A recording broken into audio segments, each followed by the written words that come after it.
Cal esports in a nutshell is well, right now I guess we have 9 different competitive teams, and those represent, Dota 2, StarCraft 2, Heroes of the Storm, a bunch of different games with 90 different student athletes come from all backgrounds. Members of the Cal esports program are student athletes with the recreational sports department, and what that means is they're on the same standing as, say, the Cal rugby team, Cal tennis team. They're all registered as student athletes, and that means that they get the benefit of the school support and branding for all the events that we do in the name of athletics.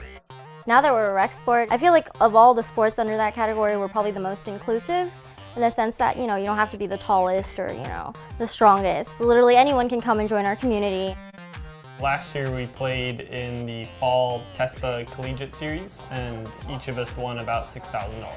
I think it came as like a really big shocker to my entire family, and even to me, that video games basically paid a good chunk of my tuition. Each of the Cal sports currently under the rec sports program are classified as club sports, and what that means is that they are all signed on to and abide by the same set of rules, which are the club sport rules, that they don't go out and compete in pro tournaments. What they are doing is they're competing against other intercollegiate teams all across the country with equivalent programs. Seeing how esports is quickly growing and how all these different companies are trying to get involved, as well as even the development of pro teams, essentially pro teams will eventually look to colleges to kind of recruit for their pro teams. So it wouldn't surprise me that if at one point esports is a Division I sport. I'm really excited about it because I see it as probably one of the next big things.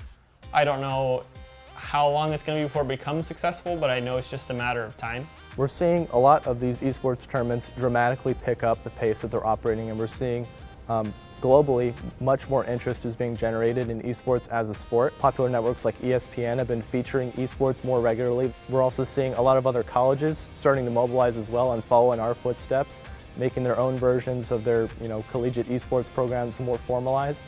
I guess the end goal of all these things is to bring esports up to the same elevated status and respect as other traditional sports gets. Eventually we want to be able to create kind of an intercollegiate ecosystem where these teams are more regulated, where there's more structure, so that players can feel more confident moving forward that when they go into these large tournaments that they're going to be supported by their schools and supported by their campus communities.